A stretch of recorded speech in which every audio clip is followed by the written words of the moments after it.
Today we have a special. We're doing 2 reviews. We're going to be doing the Netflix Witcher movie, The Lone Wolf. Well, does anybody know the subtitle for that? Yeah, it's the Curse of the Wolf or something like Curse that. of the Wolf. And then Princess Mononoke, Studio Ghibli. We're continuing that series on. So, without further ado, I'll introduce my co-hosts. The Foundation, Ketsu, both Yakamoto. Ketsu Yakamoto, Yo. and the Foundation Yakamoto, No. and the Foundation work. San. No relation. No relation. No relation. And of course me, Riglock. So let's talk about before we get into, let's talk about the Netflix one first, but before we get into The Witcher, let's go around the horn. Let's see what's new, what's going on with you guys. Anime, no anime, personal life. What do you got going on? Foundation, why don't you start us out? Well, let me think here. Super busy working on Pilled, obviously. Pumped out a bunch of new bug fixes, enhancements, all that business. Been trying to go to bed early. I've been trying to do a walk in the morning, a walk in the evening. I've been on sort of a shake diet during the day, which is good. I had a back massage today. That was very nice. Oh, well, it was actually a full body massage. What? Did you pay for it, or did you get? It wasn't. No, I'm 37. I have to pay for those things now. So. Well, I don't know. Maybe your the lady in your life would do you a favor, but. But no, it was really good. It was very relaxing. I came home, pushed some stuff up to production, and other than that, like anime wise, I've started rewatching My Hero Academia. I watched a few episodes of what is it? The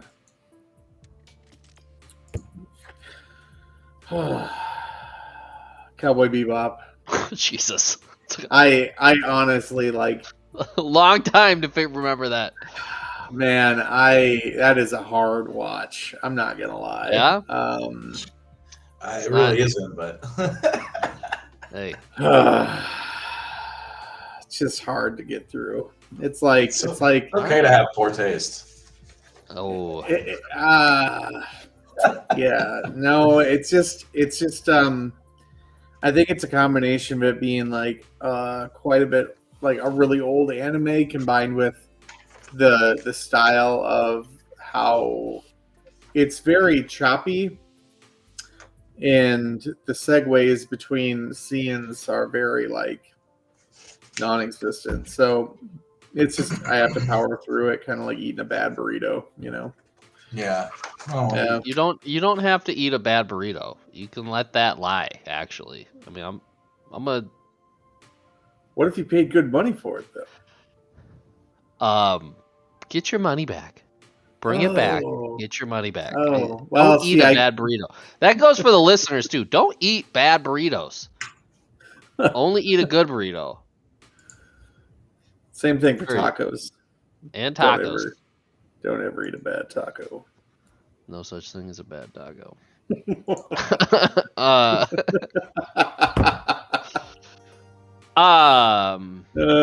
Touche. It is what it is. I guess to be, you gotta watch it, man. You gotta watch it. We'll talk about it at the end of the month. Yeah. We're running out of time, so. No, I'll get through it. Stop watching My Hero Academia. And watch it. Stop. You gotta do it. Okay. Anyway, enough about me. Let's talk about you. Let's talk about me. Sure. I am watching My Life as, or I was reincarnated as a slime. Again? No, I'm watching the newest season. And I'm watching it both subtitled and dubbed. So I think I think they got one more episode left in the season for subtitled, and it is good. Does not disappoint. And what else am I watching? I mean, I would love to say I'm watching Funimation, but their website's down. So for maintenance. And they are not giving any status on it. So that's a little BS, I think. But anybody from Funimation watching, I know you're not, but if you're watching, better communication, please. You just bought Crunchyroll. You better be doing a little bit better with communication on your maintenance, or else you have a whole sorts of lot of angry people. Straight up. Beyond that, I've been watching The Shaman King on Netflix, which is pretty good. Recommend. And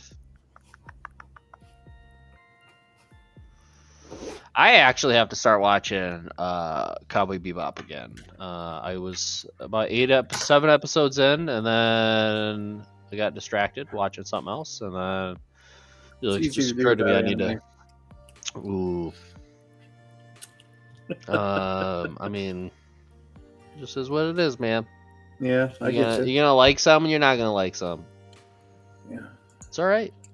It's okay. But yeah, I mean, other than that, nothing new in my world. Same old. Ketsu.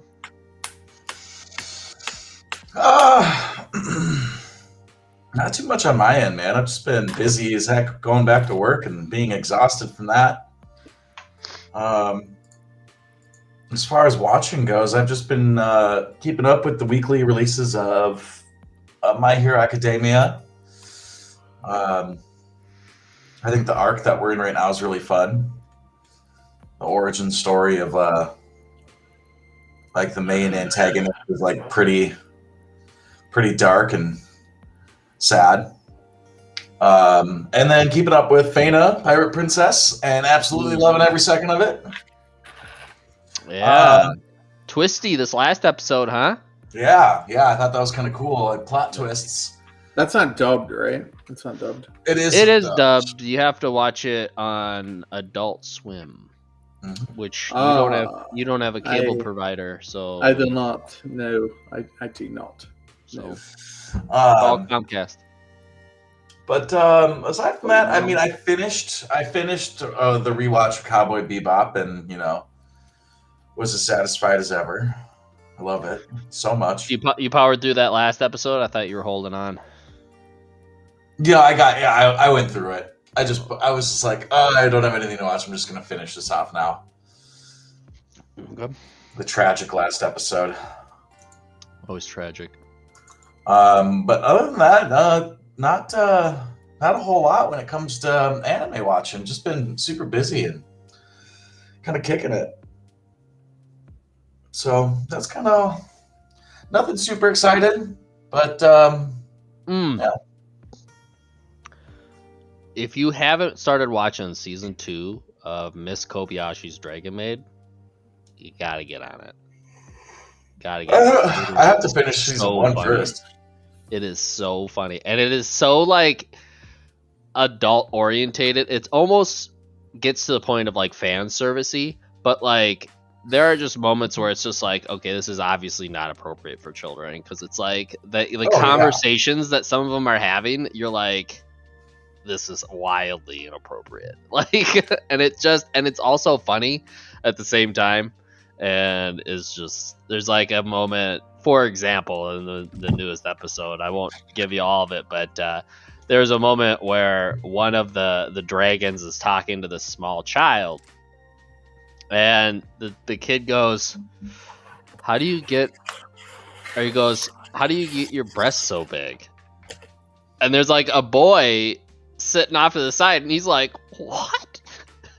And he pops out and he goes, don't answer that question. And then he like trips and lands on her chest, and she's like, did you want to feel him? She's like, and she's like holding him up.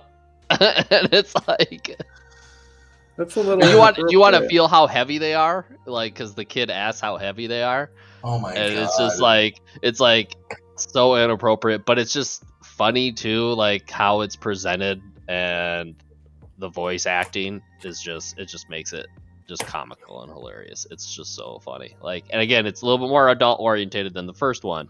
The first season was definitely more slice of life, probably kid friendly. This one is, I would be a little hesitant to have your little boys and girls watching it. So I like the phrase "slice of life." It's something with the double F, the double I, slice of life. It's just something about that phrase. I like you it. like it? I like it. good. I don't know. It's You should watch. alliteration. You should watch some slice of life animes. They're really good. I Yeah, can recommend some. you seem to recommend some pretty decent animes, except for Cowboy Bebop. So I'll let you go on that one. Okay. But you know, Oh my god, dude! Like You know- you're not making yourself look good when you say you're not into Cowboy Bebop. I'm Hey, just hey. letting you know. I don't need to appeal to anybody. Like some people I know, Well, we need to appeal to people. So like a banana. maybe. Maybe. All right. Okay, let's get into it. Yeah, let's get into it. Where we starting? The Witcher, Nightmare we'll of the start Wolf. with The Witcher, Nightmare of the Wolf. That's what it was. There you go. So let's talk about it a little bit. Ketsu, I kind of was thinking maybe you would head this off. What's your initial take? I'm gonna pull up the wiki of it, and Sure. we'll give her a quick synopsis. But what are your thoughts? What are your I love it. I love this movie. I rewatched it this week when you said that you wanted to do the double header, so I watched it again as soon as I could, so we can talk about it. But I think it's awesome. I think it's a really fun input to like the Witcher franchise. Kind of get like an origin perspective of Geralt's mentor and his history and kind of past and upbringing. It was produced by Studio Mir, which is really cool. So they did like Legend of Korra, Oh, really? Black Dynamite, Boondocks. Oh, I could see that. Dota, Dragon's Blood. Okay. So it's like they had a really awesome like animation team behind it, and I think the action scenes and like the Sakuga there are like really really cool. Like they paid attention to movement and things like that. I just think it was all around like just well produced. I think the story's fun. I wish it could have been a little longer, but I think for what it is, it's very satisfying. Nice. Well, let's give it's so The Witcher: Nightmare of the Wolf is a South Korean American adult animated dark fantasy film for Netflix and is produced by Lauren Schmidt Hisrich, and the film serves as a spin-off of the Netflix series The Witcher. It focuses on the origin story of Geralt's mentor and fellow Witcher Vesemir. The film premiered August 23rd. Reception is a plot. They don't really give a little small snippet, so I don't want to really kind of read that. It's a little bit more than probably needs to, but we'll just go to the reception. Categories reviews only as positive or negative. 100% of the 25 reviewers are positive, so it was very positive with an average rating of 7.1 out of 10.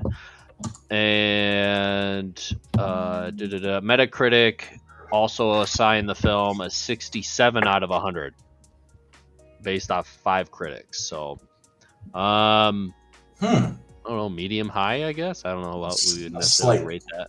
Slight mix. Yeah, we had some mixed reviews in there. Foundation. What was your initial takes on it? I really dug the main character. Very swarthy. Had that sort of like I liked his attitude. I liked like his fighting style was very like acrobatic in a way, which was kind of cool. But then it also kind of made sense because like his armor was like super light too. I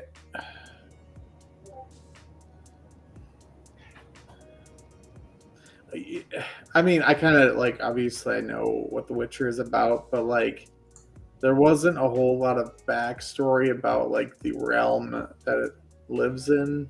Um, I mean, they kind of fill you in a little bit about the elves and the elf genocide and all this stuff.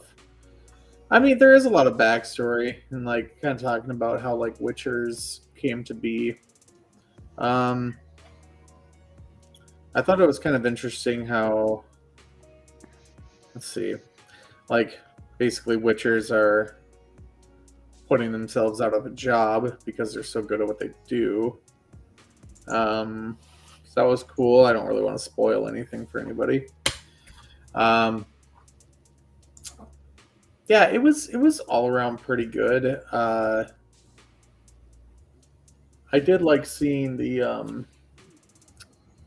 I guess the backstory and everything.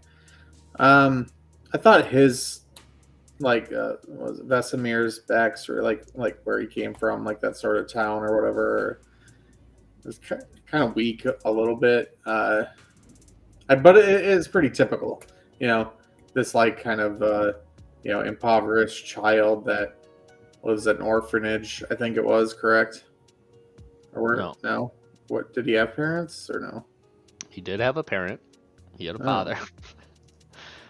He was a slave. I mean, he was basically. I don't know if he was necessarily a slave, but he was like basically. I would say at a minimum an indentured servant. Yeah. Yeah. Because Okay. I guess they got paid, so they were indentured servants. But they weren't paid. I mean, it's very much how Europe worked in the Middle Ages with nobles and commoners, right? So the commoners worked for the nobility. There's a huge class difference there, and basically the nobles would barely pay a living. Wouldn't even. I mean, these people couldn't even live off of what they were being paid. They could get enough food in their belly so that they could survive, but not like a minimum wage that we would consider defined minimum wage now, right? So yeah. So anyway, I mean that it makes sense. I don't know. I guess if I was in that sort of situation, I'd want to get out too, and if becoming a Witcher was the only way I could get out, that makes sense. It was all around pretty good. I like the animation style. It's very similar to the Castlevania thing on Netflix. I don't know. I mean, the storyline was cool. It wasn't like it could have been more grandiose, but I don't know how it could have been more grandiose. Maybe it was just the storyline itself lacked grandeur. I don't know. All right. Did we want to talk spoilers or do we not want to talk? I don't know how much do we want to talk about. We can talk spoilers. I'm open. I don't mind. I mean, yeah, I'm cool with that. Yeah. I mean, the movie's been out for a while, so. Yeah. Yeah, I was not all that impressed. Mm-hmm. By the movie? Mm-hmm. Yeah, you didn't like it? I watched it. It was better than the Monster Hunter movie. That's for sure. I still haven't watched that. It's better than that. I think what it was for me is pacing, right? So it was not necessarily all over the place, but it didn't really necessarily give you a flow of time along with what was happening, right? So it was just Vesemir hunting a monster, and then they were at court talking about the monsters, the witch, or not the, I don't know, is she technically a witch or is she a wizard? Whatever you Yeah, she's mage. she's a mage, a witch. So the mage is there in court, and she's like, "We need to do something about these witchers." Blah blah blah blah blah, and then he goes back to Vesemir going back into town. And he's like, and all of a sudden, like, he just travels back, and now it's winter. I mean, there's just like, and then it's winter, and he's now supposed to be training the kids, but he's not training the kids at all. And he goes out drinking with his buddies instead, gets into a bar brawl. Then now we're back in the court session, and like there's just like you can see that things are happening, but there's no like distinct amount of time that things are actually happening, right?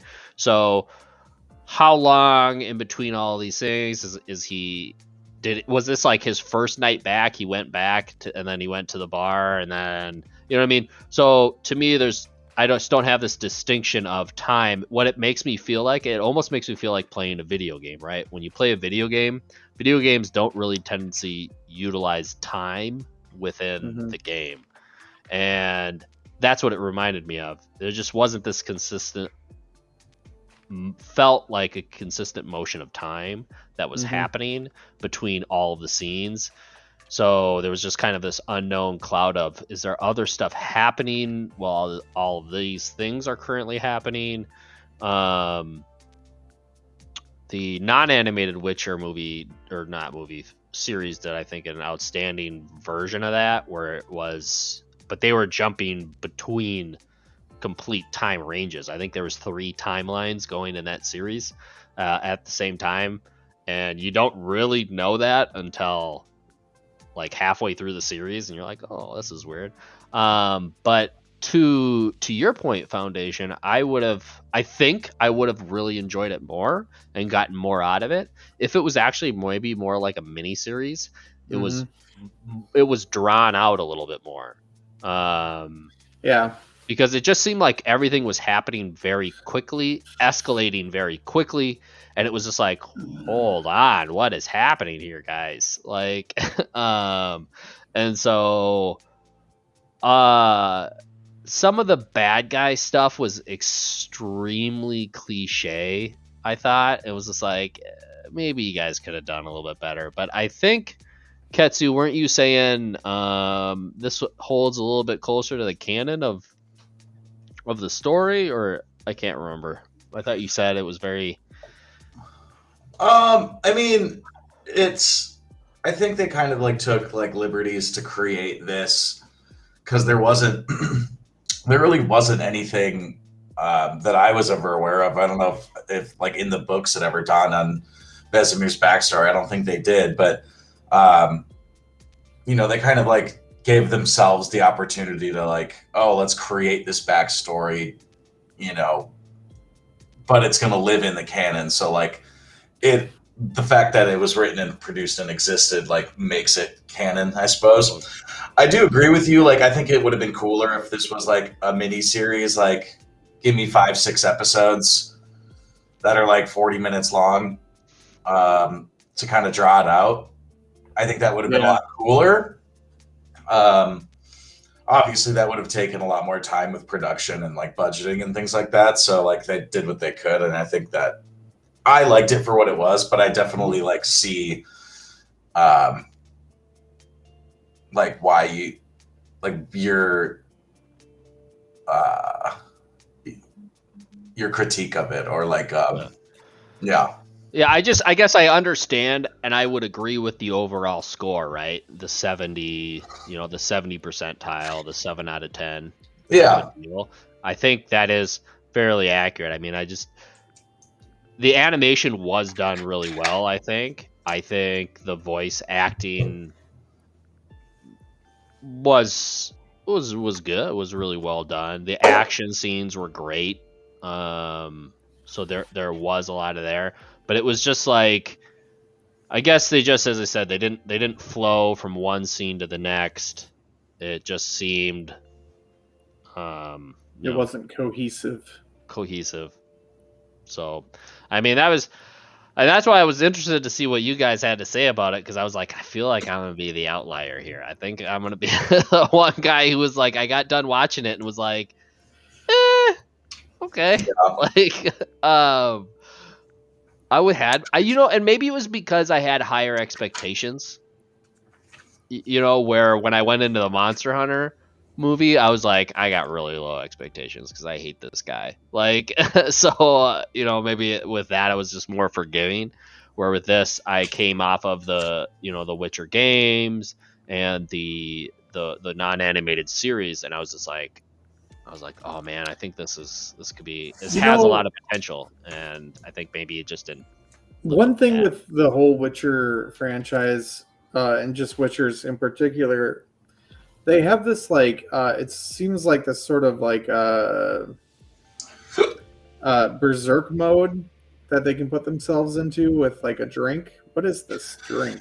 They are potions. So like in the game, and in the in like the series, it goes more in depth when you play the game or like read the books. But Witchers practice alchemy and like foraging and gathering and of like herbs and ingredients and stuff, and then creating potions to like enhance their mutagenic powers. Okay. So like toward the end, when like we're at like the final battle where Vesemir, like he takes his potion and his eyes are all blacked out, and he like tells the witch to chill. He's like, I will drop all of your men before you get your sword an inch closer to that. To I forget her name, but his love interest, who's like the old lady, and he's so yeah, it just like enhances their physical attributes, enhances their already magical powers and things like that. Yeah. Okay. Yeah, and that was kind of a crazy kind of scene, right? Like that fight scene.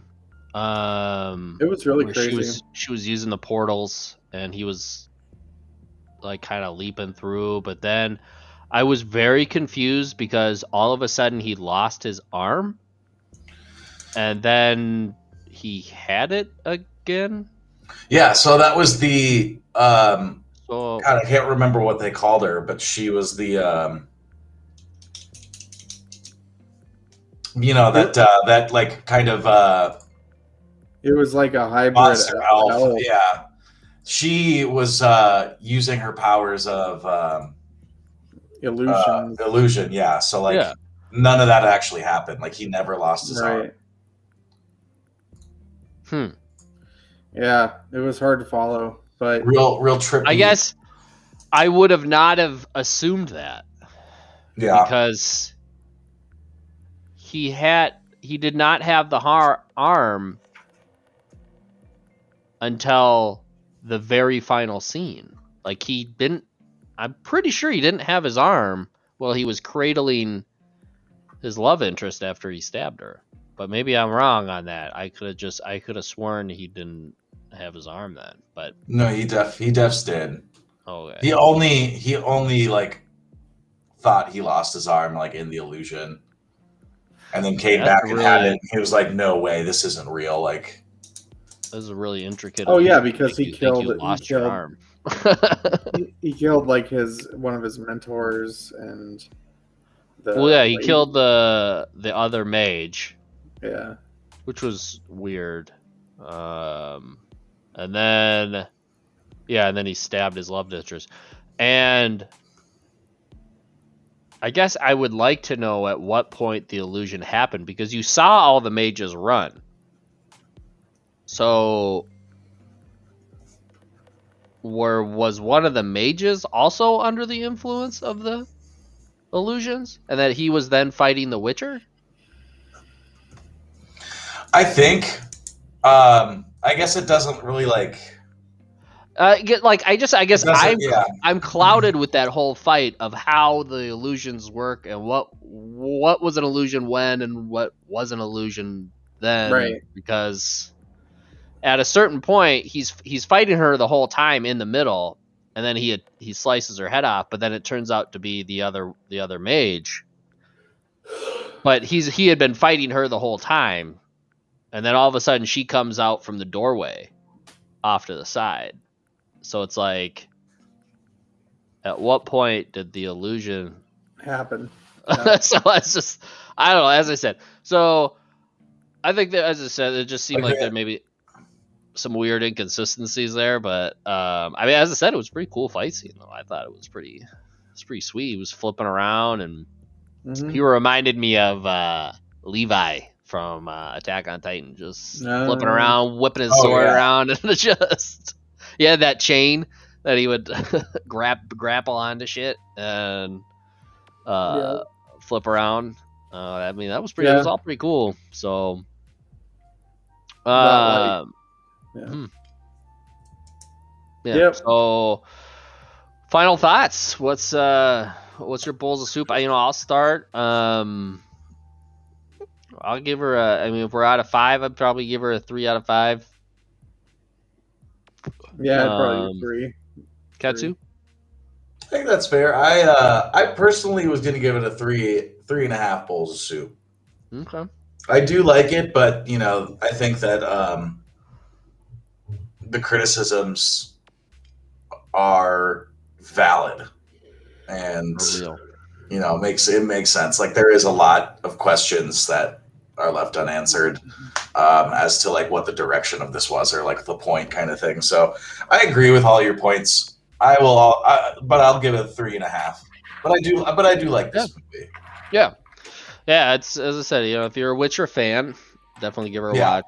It's good. A little Easter egg at the end, for all you Geralt fans.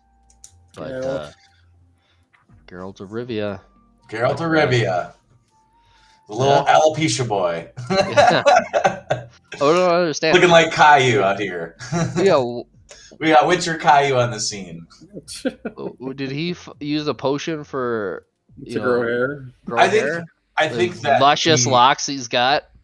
Yeah, I honestly think that it was just the stress of going through the trial of grass that he probably lost his hair, and then it eventually grows back. But I think it's all supposed to highlight his youth, because I think in canon, which Geralt was 3 or 4 when he was taken on to start training and go through the trials to become a Witcher. So he was very, very young. Whereas Vesemir seemed like he was at least, dawning into puberty, probably 12, 10, 13. 10, 11 years old. Anywhere from 10 to 13, kind of range. Because he seemed like he was the leader of all the kids when they were going through their trials and stuff. So, yeah. Yeah. All right, nailed it. Next one on the docket. Princess Mononoke. Rig's favorite. My favorite. I mean, my favorite. I can't even. Just great. Dude, this movie's greatness, so fucking greatness in its best form. It's actually kind of insane how good this movie is. Mm-hmm. I can't state how great this movie is. I mean, it's just, I'm a loss of words. That's all I could say. People are like, what do you like about Princess Mononoke? And be like, how great it is. That's it. So I won't start on this one because you should. I think you should, Riggs. I think you should. I love the enthusiasm. I want to follow up your energy with my energy. All right. So why do I think this is so great? So Keith Davis starts out narrating, is the voice of the old boar. Kuro. Great. I love his voice, right? So voice casting on point. Studio Ghibli, Disney, they got the money to throw at that, so they made it worth it. Music, also on point, just always hitting the right mood and the right scene, knowing how it's done. talking artwork, of course it's Studio Ghibli, right? So I don't really think there's anything to really talk about there. Right. Well, I mean, when it comes to the composition, Joe Hisaishi is the composer for all of Ghibli's films, and they're all just masterpieces of musical movement. Oh, yeah, it's insane. Absolutely. This one in particular, though, like this one really sets mood in every scene. Absolutely. And the artwork, you know, it's so well done, and they have the motion, they have the still painting image as well. And you know, jump to the end of the movie, right? So the great forest spirit is passed, falls into the lake, and then regrowth, right? And you watch the regrowth happen, and to me it looks outstanding. And the amount of work that would have had to have gone into that, where as those flowers are growing, as everything's becoming more green, as the stems are growing longer and longer, someone's doing that, right? Now, possibly they could have done some of that Howl's Moving Castle where they used a still image and made it larger and smaller. But, I mean, it doesn't necessarily look like they did that to me. And so, I mean, just the amount of care and effort that went into this movie around its imaging is really well done. Then you want to talk about story. I mean, they have everything in this, right? They got a little action, a little fighting. They got warring feudal lords. I mean, I know it's Japan, and then they have the emperor, but you know, you can still see that there's still pockets of resistance and infighting. You have a tribe that this prince was a part of, and they were defeated by the emperor and basically pushed out, exiled away. And so they're way off to the west, east. They're in the east. They're in the east because he travels west, and you know, he's the last prince. So it's just like, and you kind of see like the downtrot of, you know, the depression that sets in for that tribe as their final prince has to cut his hair and leave, and they can't even watch him leave, right? So that kind of gives you the significance of like, damn, that sucks. Like, yeah, so he was cast out because he was infected by the demon. Well, so he was gonna die, right? And he took on the mission to, being that he was gonna pass, and there was no cure for what his curse. Yeah. He was gonna go and find the origin of the Iron Ball and see with eyes unclouded by hate what is happening, and see if he could do something to rectify the problem. Rise to meet the challenge, as the old lady put it. So then he agrees then to leave the village to find out what's going on, right? Because they've been basically excommunicated. They have no idea what's going on in the world. They're just they're like isolationists. And so he leaves, and you know, it kind of shows. And there's throughout the movie, there's a theme of weakness per generation, right? So, and it starts with that tribe, right? He's the last prince. Everyone else is getting old, and there's no one to really pass the strength of the tribe onto, right? He's the last leader, the last strength of the tribe. This tribe is basically, they're like, we're done. And after, you know, he's got to leave. So, and then you see that with the Boers, right? The Boers, he even says that. He's like, my tribe is growing weak and stupid. Yeah. Every generation is dumber and smaller, and soon will just be nothing but food for the humans. You know, the emperor is looking for eternal life because he doesn't want to leave. So there's just kind of this fear of the next generation and unknowing. And then, you know, as I said, there's the action scenes, right? Of him fighting the samurais, of him. Dude, when he just like bow and the heads are just popping off. Right? Oh, so and the sound, the sound with it too. Oh right? yeah, Just the arrow going, and then just the yeah, just the so cool, and just so pop cool. goes that right off, and you're like, that's dope. Like, It's yeah, that's because of like the demon arm. It gave him like the strength. yeah. So it's kind of weird because if you notice, when he's aiming or when he's firing the bow, he's actually not drawing the string with the demon arm. He's holding the bow with the demon arm. He's drawing the string with his normal arm. Mhm. So it's, and you can see, and then there's a scene where he shoots a samurai in the head with the arrow and it just pops off his helmet. Yeah. But then he shoots him again and it takes his head right off, and it's when his arm is freaking out. Yeah. So I don't necessarily know if it's a strength thing as much as like it somehow almost propels the object with increased velocity away from him, type of deal, where it like, because it's like, how would the same weapon do two different types of damage?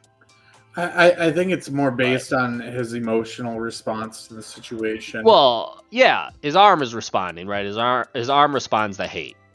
So it's the angrier he is, the more powerful he seems to be. Like the Hulk. But just like the Hulk, but he's only got one arm. He only got it in two. So he's like Quagmire from that one episode. Yeah. But he yeah, and so then there's the episode where he bends the sword. That's actually is my favorite scene. Is that whole fight Princess scene. Mononoke invades Irontown, and she falls off the cliff, right, and they shoot her in the helmet.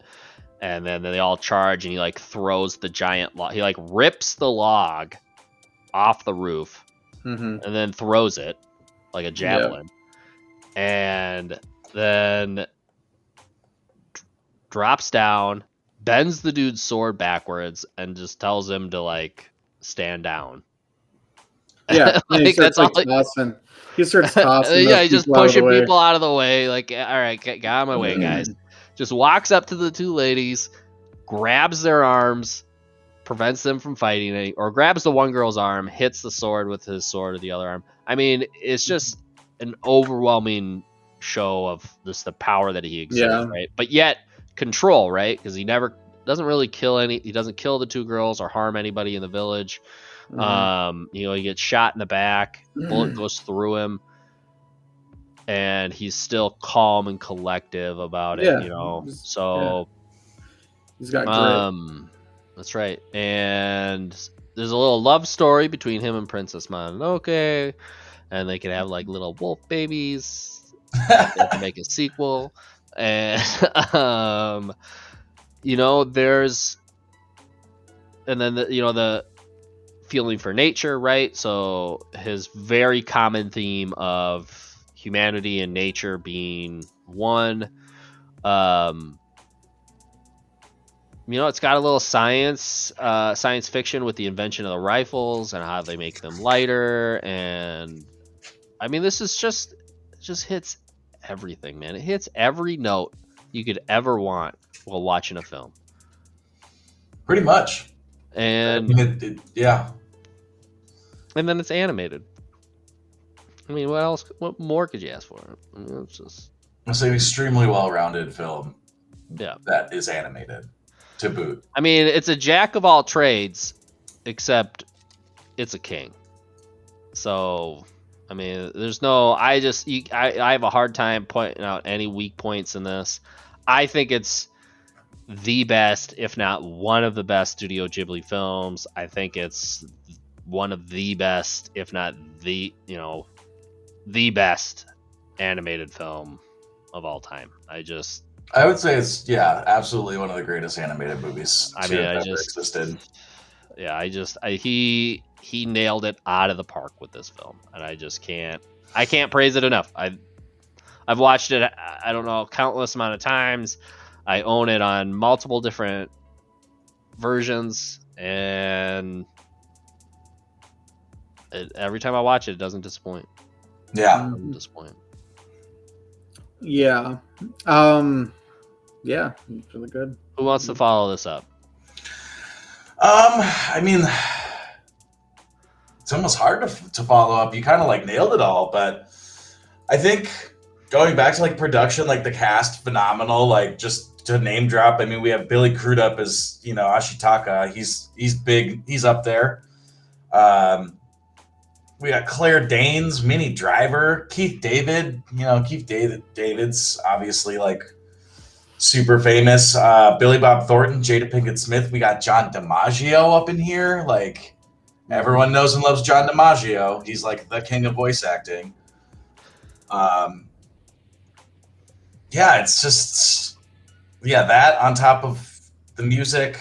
I mean, I don't even know what to say. You kind of just nailed it, Riggs. This movie's insane. Told you that's why I didn't want to go first because I just slather it with love. Trying to think like a couple of my favorite sequences. Well, we did mention like when he was fighting the samurai and like their heads just popping off. That was probably one of my favorites. I mean, the scene where he goes and bends the sword in Irontown and retrieves Princess Mononoke is really good. I really like this. He lifts the door. Oh god. Yeah. Just and they're like, "You're gonna kill yourself. Stop." Yeah, and then he's just like, ugh, and then it just slams behind him. Yeah. Never ask for help. No, he turns around and is like, yeah, thanks, and then just like, bye. Yeah, like thank you for your hospitality. Like he's very gracious. Like at no point is he like condescending or nothing. It's just like, yeah, dude, you get it. I want to grow up to be you. Like. I thought the sequence when the wolves are introduced, like when Princess Mononoke is introduced with the wolf cubs, and then the mother like starts shredding through like the travelers, and like they're all spilling over the cliff, and then she gets hit with the bullet in the neck from Lady Eboshi. I really also like when Lady Eboshi like shoots the head off of the forest spirit. Like that was really gnarly, and then like the transformation of him like turning into his night form without his head, and just like the rampage that ensues on that. Oh, and then like after his head is returned and he finally dies in whole form, and then just like the overgrowth of like Irontown and like all of the deforestation that like they had done, like everything just gets like covered in green flowers and leaves. I think the message of the film is really cool. Like it obviously is like an allegory to industrialism and how bad that can be, obviously, like to the environment. Like this movie is very much like an environmentalist like lens, wanting to save the forest and the spirits and all that kind of stuff. How Irontown is kind of like an imperial country, like creating weapons for growth of the nation. It's just interesting. It's like this movie wasn't, I guess there was war, but it was war between like the spirits and the gods of the forest against like human imperialist efforts, so like. Well, then there was the war between the humans, right? Because there was that guy, that samurai tribe that attacks Irontown towards the end. Lord Asano, I think. Oh yeah. So it was another neighboring. So Ashitaka just kind of gets caught up in the middle of two people fighting. Ashitaka. Similar to, I guess, how that was with Princess Mononoke, like the people of the valley just kind of got caught up in the middle of two people's war, or two other tribes' war. Yeah. But yeah, man, I don't know. It's aside from that, I don't really have much else to dawn on this film except that it's a masterpiece. I like the end, right? All the flowers regrow, and the ox herder, I forget his name. He goes, "I didn't know the forest spirit made the flowers grow." And it's like just that little comedic twist at the end, a very serious moment where like the environment, and he's just like, huh. Because like if that would have happened, with us three were on a boat and Foundation was like, I didn't know the forest spirit made the flowers grow. Like we would have turned him and looked like, what? What? It's a forest spirit. It's a flower. Who do you think was Right. it's like, but it was like that. It's that. It reminds me of that newfound appreciation, right, for environment. He all of a sudden, his personality all of a sudden changed to appreciate the forest spirit and what these spirits were doing, because he finally connected flowers to the forest spirit.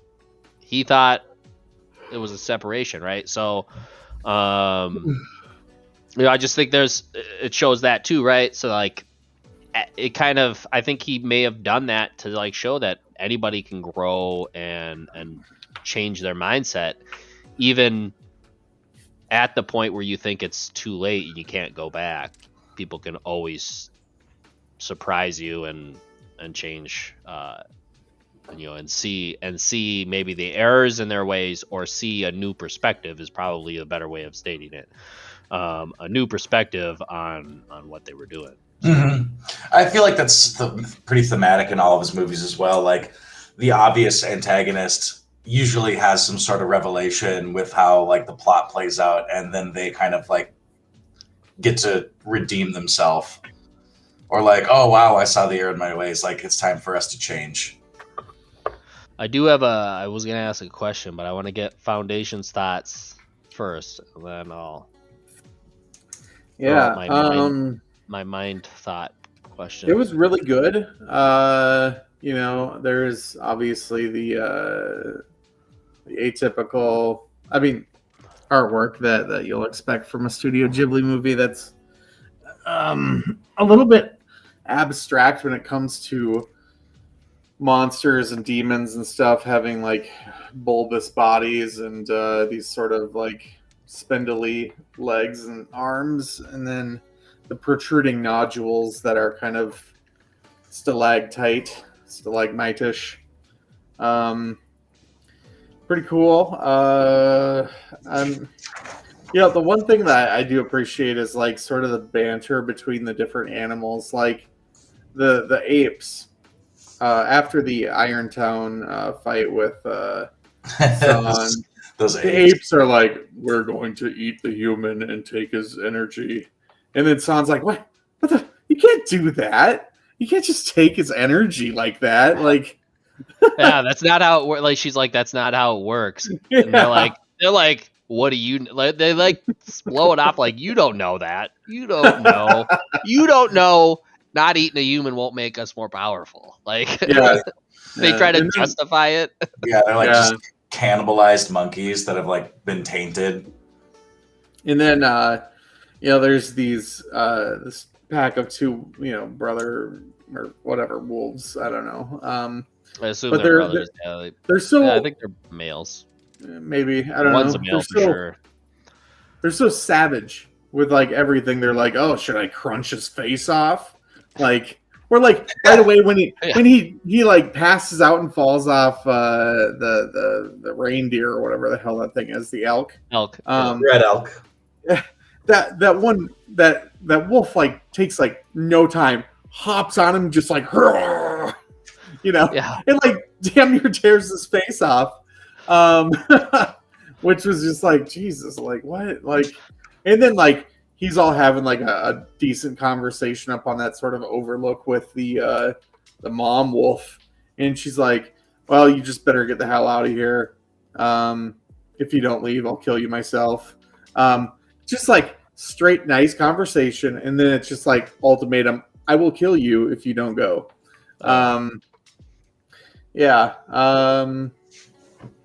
Or when they want to eat the elk, when she's like, they're like, we can eat him. And she's like, don't eat him. And they're like, they look back and they're like, well, can we eat the elk? It's like, what? It's like, no. What are you doing? No. That was pretty funny. I was a little bit confused as to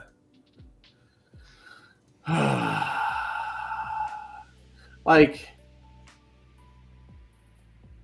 why wouldn't they be just a little bit more like covert about their attacks? I guess it was just like they would run like headlong into these battles like a bunch of stupid like enraged, kind of like the Boers did. They just blindly charged into this like obvious trap, and then like San and the one of the wolves did as well. And it's like clearly, like I just didn't really understand why San was like, I need to be his eyes and ears. It's like I know you're like a forest nymph chick, but like that's probably a bad idea. Clearly. Well, that plays into a more of the Japanese culture of honor, right? So that's where she's like, I have to go, because her and her mother have this conversation of it's a trap. They're doing all these things to just get the Boers all worked up and cause them to attack them the way they want them to be attacked. Mm-hmm. And so she's like, well, if it's a trap, I need to go with him to make sure that he survives, right? So she is going to help him survive and try to like barely. And and so there's really no strategy there, right? They're just all rushing, and the three of them, the two wolves and the princess, are just really just trying to get Akodo to survive the battle and somehow turn the tables, right? And then there's that moment of where her mom, or Ketsu was talking about, where the mom came and was like getting all the buffalo. I mean, let's be real. If they really wanted to choke these guys out, I mean, they could have just gone after the food source, right? If all they would have done is not worried about trying to kill Lady Eboshi, but just tried to kill all the buffalo carrying all the rice, they wouldn't have had food to feed any of these people in Irontown. It's not like they were farming. So, I mean, they could have just starved them out. I mean, but that's not military strategy, right? We're not talking military strategy here. Like, if that would have been more military strategy, then, and the wolf clan was three wolves. I mean, it's not like it was an abundance of wolves, which I felt was maybe a little disappointing. That's probably, maybe I would say, is the critique I'd give, is that the wolf clan, the wolf tribe, consisted of a mom and two cubs. Well, they've been fighting for a while. I thought it was implied that they were like a dying clan. Like, I mean, the last remaining, like they're going to be extinct after those cubs pass, And I think it was. I think it was implied. Is like the heir of the clan, but she's a human, so it's. Well, it's implied that all of those gods are dying out, right? So it's not even really implied. I think it's stated that the gods are, all of the forest gods are dying, and Lady Eboshi's trying to hunt them and kill and like make them trophies. But like the boar god Akodo had thousands of boars. I mean, and it's just very unusual, that, because it's not like they were walking around with wolf pelts, you know what I mean? So it's not like there was any evidence that they had committed genocide against the wolves. So I mean, maybe that's probably the only thing I would necessarily say, but also I don't think are wolves indigenous to Japan? I don't think they are, but maybe I could be wrong on that.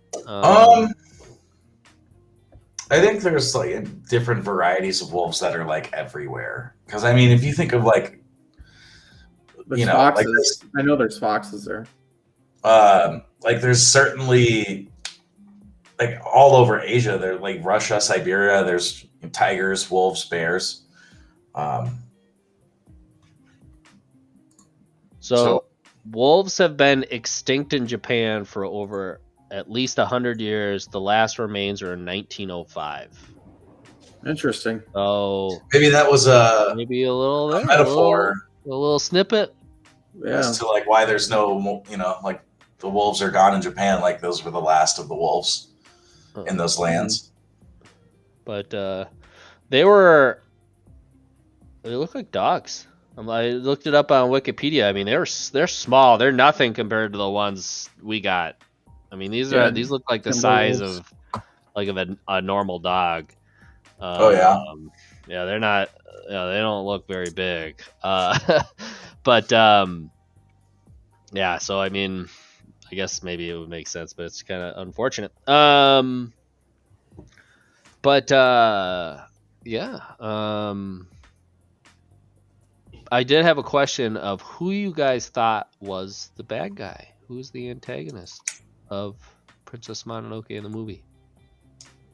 Who the bad guy is? Yeah.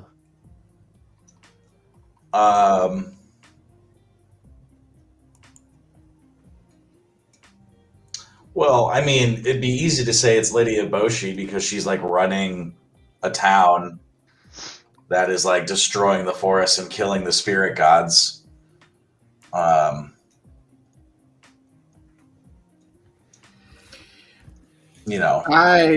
I would have to say this is that I don't think the bad guy. There's right and wrong in the film, right? There's like, I would say like the two main like antagonists are the guy with the wooden sandals that are like stilts a little bit. What's his name? Chikobo. Yeah, I'd say he had ulterior motives that you find out later. That he's like, he's trying to steal the god. He's acting upon the behest or whatever of the emperor. And I'd say the emperor is probably the bad guy in this situation because, I mean, maybe it's just like people in power are the bad people in this because it's like they're trying to create these guns, get the iron for guns. Yeah, it becomes a moral dilemma. Yeah, and it's like if there wasn't this fighting, like what's his name, the boy, Ashitaka. When he's running into the forest, like after like all the boars are killed, he's like, hey, Irontown's being ransacked by these samurai or something, and she's like, you're lying or whatever, and then he's like, why the hell would I lie? I have no reason to lie. He's like, all I want is for humans and animals to coexist or something, or live in peace. And then he runs off. And it's like, that's kind of like the whole situation is like the fact that you always have conflict between territorial conflict, essentially, whether it be between humans and humans or humans and animals. It's always going to happen. And also, nature will essentially fight back too, in a way. Because it's just how it is. So there's always a struggle. And it's like, it's like when you have a civilization that you need to feed, it's like you need technological progress in order to feed that. Unless you live in this like agrarian society, but even if you live in those types of situations, like Ashitaka's tribal situation, his tribe was dying off, and maybe it's to say that, or maybe Mia, how do you say his name? Miyazaki. Yep. Yeah, Miyazaki.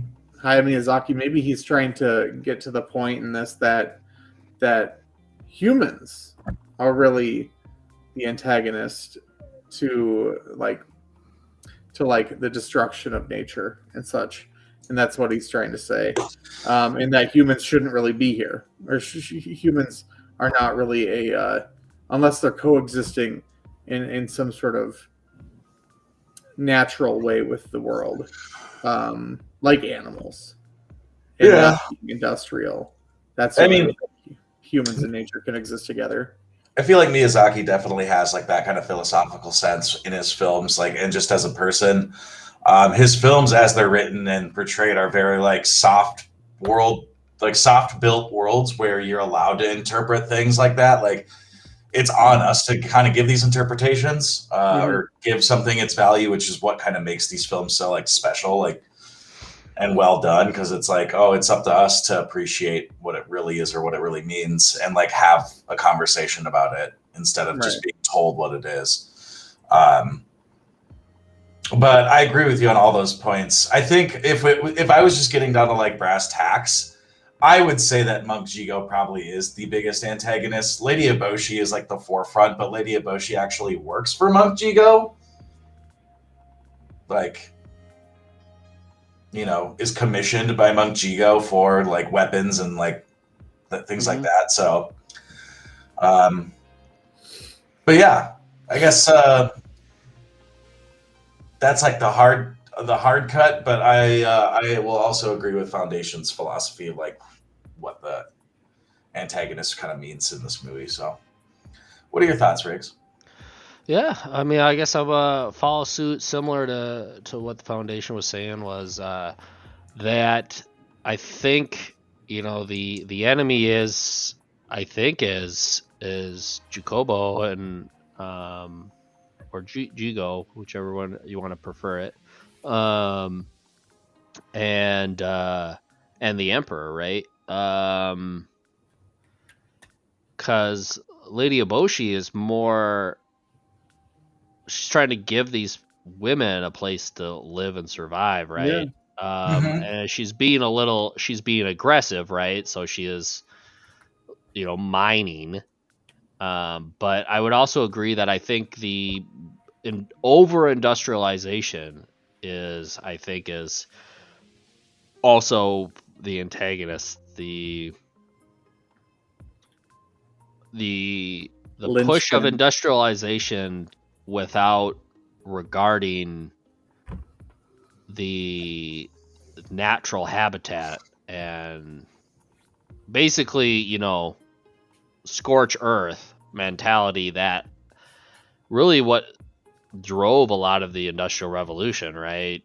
Deforestation, frack mining, you know, a lot of that stuff that was kind of pushing the limits of the environment and doing more harm than it was really any good, just out of motivated greed, you know, greed motivation. I think that is in core is kind of what this movie is kind of also depicting. Is it's, you know, it's saying, hey, you know, it's not saying don't don't progress and move forward, because their Irontown was left just fine as long as, you know, before they started doing deforestation and they upset the boars, right?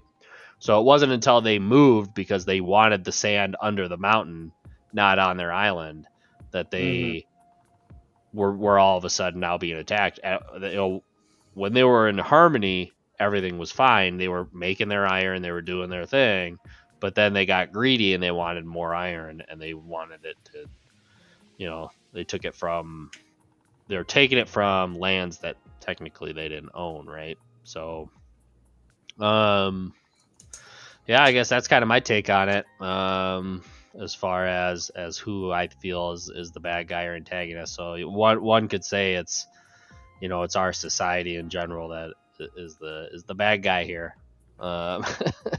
So you don't usually get to say that much in a film where you kind of say, yeah, we're all the bad guy. The only good one was Ashitaka. So Ashitaka, because, you know, he was the only one. So, but I wouldn't agree that, you know, it was the noble or the people in power, right? Because Ashitaka is a prince, so technically he was the one who, he also had power, right? So,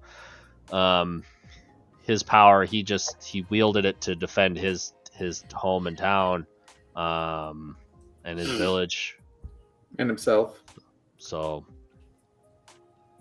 but well, self-preservation there, nothing wrong with that. Yeah. But I was looking here. I was just looking at the cast. Did you know? I thought it was his sister. I've thought this whole time that it was his sister that gave him that dagger That's to remember him by. That's what he said. The necklace. Yeah. Yes. Apparently, it's his bride elect. I just literally watched that part like no more than 2 hours ago. I'm right here. I'm looking at the wiki page. It says Ikuro Ishida. Ishida also voices Kaya, Ashitaka's bride elect, who breaks the rules of the village to gift him her dagger to remember her by. Oh, that means they just changed it from bride to sister in the English dub. Okay. So that was a rewrite. Probably for Disney's sake, I guess. I don't know. It's a weird one to do. I don't know it's why it would even matter. I guess it was a prince for the bride to be that can't see her. Like, why would you change that? Be like I will never forgive you, my sister. Like, that almost makes it kind of incestuous and weird. It's kind of a silly rewrite for a dub. Yeah. Especially for such a minor character that's there for a whole span of nothing. Right. Yeah. So, but there you go. Learn something new. Learn something new. Interesting. I also like at the very end, a little tree spirit comes wandering out and shakes his head. Yeah. The Like God, what are they called? A couple of beans. Mm-hmm. I forget what they are, what he calls them, but yeah, those guys are great too. I love those guys. Super funny. I like when they're mocking him. I think it's real cold-blooded. But yeah, he's like taking a break, like hunched over, carrying that guy, and they're all like walking past, and then all of a sudden you see quite a few of them, and they're all like carrying each other. And they're all they got their stupid giggly faces, because I think that's the only thing they can do is smile, right? So they and they're all just walking by him, looking at him, and it's just like, you little bastards. Yeah. Just mocking him. Yeah, the Kodamas is what they're called. Kodama, I mean, I think that just kind of overall gives just the greatness that I think this film is, right? So even in just like the random little moments, there's always just like these little moments that just like, yeah, I like that little piece there. Yeah, I like that little piece there. Just little snippets that are added. They could have easily just, made him having a hard time crawling up, winded, but instead they wanted to add a little bit of comedic relief of having these spirits kind of going up next to him, and then they're also doing piggybacks, and so there's that added too, is just that little lightheartedness every once in a while that kind of brings you up for fresh air and gives you a smile and a laugh. In between all of the murdering and the deforestation and the keeping the forest spirit alive. So what else you guys got? I ain't got much else to say, man. I think we kind of nailed it. Nailed it. I mean, great review of a great fucking masterpiece of a movie. That's right. We can give her a final. I mean, I feel like it doesn't even need to be said, but we can I don't think it does either. I think 5 and 5. I mean, 5 and 5 for sure. I think it's one of the, as I said, if not the greatest animated films I've ever seen. Anime films I've ever seen, and top of the charts for Studio Ghibli for sure. Foundation. So. Yeah, I would give it a 5. 5 and a 5, or what were we at here? 5. Yep, I'm at a 5. Yeah, all 5s all around. Ketsu. 5 bowls of soup. as a film, I think 5 Bowls of Soup as a Ghibli film. Yep. 5 and 5. Yeah. I mean, this is why I was so excited to do this. I was like, man, when we're doing Studio, we got to do this film. Oh yeah. And I know we got Spirited Away next, correct? Oh, yeah. Yep, I'll be doing. I I'll be know. hosting next week. I know that one's a great one too, but I just, oh man, it just Did we wanna do a Princess double- Mononoke was the second animated feature I had ever seen, Yeah, it's one of the earliest. and I ones ever fell in saw, love too. with it. I mean, really, I want to say Princess Mononoke is the thing that brought me to anime. It was the animated thing that I watched, and I was like, man, what is this called? Anime? I'm in. Mhm. Sell my soul to it. I sold my soul to the anime god after I watched Princess Mononoke. The very first one, I've said this, is Neo Genesis Evangelion, which I was not super enthused about. So I had a very rocky first ride with the anime train, but man, I got on Princess Mononoke and I have not gotten off. Mhm. Whenever I think about getting off, just put it in. Both ways. All right. Well, with that, awkward. What did we want to do? Praise. There's no awkward about it. It's all true. Next week, Next week, you were saying something about a double feature? you want to do a double? Well, what else are you going to do? Well, I can come up with something. I'm afraid of what you might come up with.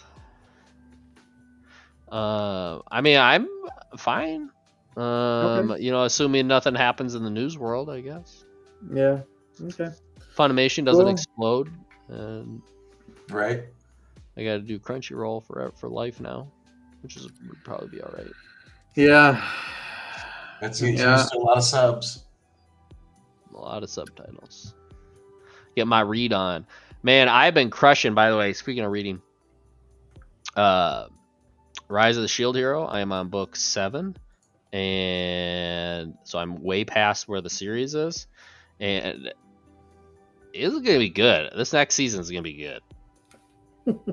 So, something to look forward. I love your enthusiasm, Riggs. I'm always enthusiastic. Reminds me of somebody else I know. Me? No, Oh, I was gonna say your mother. your but- mother? But I did. All right. Well, All right. Well, thanks everyone for tuning in, and we will have another episode for you next week. Same time, same 3 glorious faces. And until next time, Peace out. peace out. Don't shave your beard. What? Oh, wait. Sorry. Oh, wait. November. You don't have a beard either. My gosh, I just ostracized both of you. All right. Good night, everybody.